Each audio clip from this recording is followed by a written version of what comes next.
My name is Emily Keller. I was born and raised in Hagerstown, Maryland, and I currently own and operate a farmers insurance and financial agency.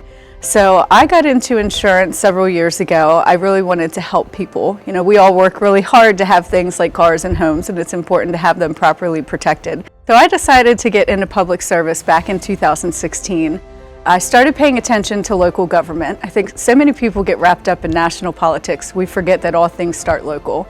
And when I looked at Hagerstown and Washington County's leadership, to be honest, it was all old men. And I thought it was important, one, for women to be involved, but two, for younger people to be involved. I also saw issues in the community I wanted to help with. Everyone knows we have a national opioid epidemic. And back in 2016, my lifelong childhood best friend was struggling with a heroin addiction.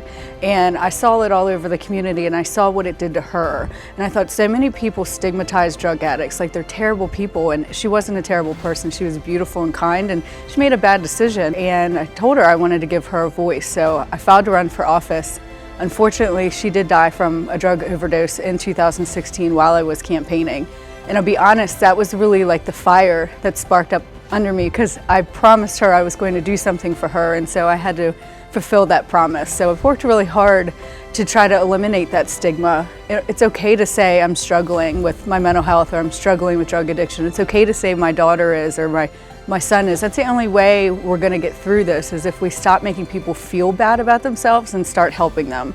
So I decided to run for mayor. My term was up for city council, and now 13-year-old daughter was 12, and she knew that if I ran for mayor and won, I would be the first woman mayor, and she really wanted me to do that. I think it's important for representation. It matters for little girls to look up and see leaders in positions, and also for little boys to see women in leadership positions. So that ultimately why I decided to run for mayor. I believe being in office and being a woman has had its challenges. People talk about women different than they talk about men. You know, I've been criticized about my earrings, about my hair, about my weight, about what I wear. You know, people tell me not to pose with my arms crossed because I look like I have an attitude. You know, things that you would never say to a man. Thankfully, I have thick skin, and I kind of take it with a grain of salt. And you know, I've played up on my hair. My hair is always this topic of conversation in the comment section. So on my campaign materials, my daughter actually drew my hair on the O in mayor. So I kind of took the criticism and laughed about it.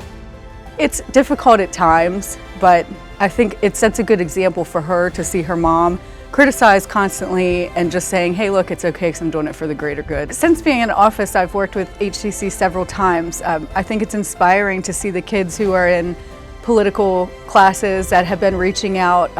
A lot of times the students will email me and ask different questions for things that they're working on, and they're really heavily involved in the community. And anytime we can get that community advocacy and the partnership that the City of Hagerstown and Washington County has with HCC, just a huge deal and a true asset to our community. I would like to be remembered in the history books as someone who did what I said I was going to do. You know, I've worked really hard. I set out with a goal back in 2016 to help our community with addiction and mental health issues. And I'd like to be remembered as someone who did that, who treated people with dignity and respect, and just tried to leave my community a better place than I found it.